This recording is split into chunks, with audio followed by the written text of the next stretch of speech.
మంచిర్యాల జిల్లా చెన్నూరు మండలం ఏళ్లక్కపేట గ్రామంలో నిరుపేదలు ఆందోళనకు దిగారు. ఇందిరమ్మ ఇళ్ల లబ్ధిదారుల జాబితాలో తమ పేర్లు రాలేదని రహదారిపై బైఠాయించారు. గ్రామస్తుల రాస్తారోకోతో ట్రాఫిక్ కు తీవ్ర అంతరాయం ఏర్పడింది. ఇళ్లను అనర్హులకు కట్టబెడుతున్నారని వారు ఆరోపించారు. గ్రామ కమిటీ సభ్యులు డబ్బులు దండుకొని అర్హులకు అన్యాయం చేస్తున్నారని మండిపడ్డారు. వారు ఎంపిక చేసిన లిస్టునే అధికారులు ఫైనల్ చేశారని గ్రామస్తులు మండిపడుతున్నారు. సాక్షాత్తు ఎమ్మెల్యే వివేక్ వెంకటస్వామి ఇందిరమ్మ ఇళ్ల ఎంపిక పారదర్శకంగా చేయాలని చెప్పినా ఇలా చేయడం ఏంటని వారు ప్రశ్నిస్తున్నారు. అధికారులు తిరిగి మళ్లీ రీసర్వే చేసి అర్హులను గుర్తించాలని డిమాండ్ చేశారు.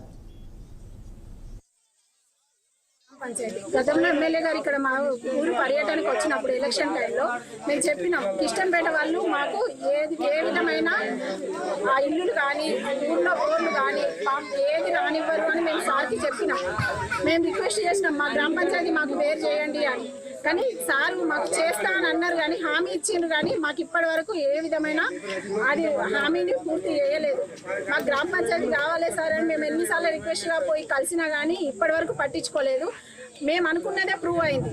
కిష్టంపేటలో 90 ఇల్లులు రాసిండ్రు, 99 ఇల్లులు రాసిండ్రు, కానీ ఎల్లక్కపేటకు సంబంధించిన 6 పేర్లు మాత్రమే రావడం మాకు సమంజసం కాదు. ఎల్లక్కపేట మాది కిష్టంపేట గ్రామ పంచాయతీ. మేము ఏంటి అంటే మేము ఆల్రెడీ మాకు ఎంక్వైరీ జరగకుండా ఎంక్వైరీ మాకు ఇవ్వకుండా కిష్టంపేట లీడరు వాళ్ళకు వాళ్ళే మెంబర్ అయ్యి వాళ్ళకు వాళ్ళే పేరు రాసుకొని వాళ్ళకు వాళ్ళే ఇళ్ళ ప్రకారంగా గింతిస్తే గింతకు అయితే రాస్తాము అని డబ్బులు తీసుకొని పరంగా ఇల్లు రాసుకొని ఎంపీడీఓ ఆఫీస్కి ఇచ్చింది.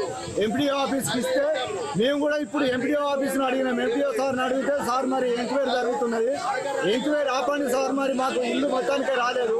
చాలా మంది గరీబ్ వాళ్ళు ఉన్నారు, మరి గుడిసెలు వేసుకొని ఉన్న వాళ్ళ పరిస్థితి ఏంది, మాకు ఇల్లు రాలేదని మేము ఎంపీడీఓ సార్ని అడిగితే ఎంపీడీఓ సార్ ఏమంటుందంటే మీ ఇష్టం ఉన్నకే చెప్పుకొని మేము అయితే ఎంక్వైరీ అప్పుడు కలవదు.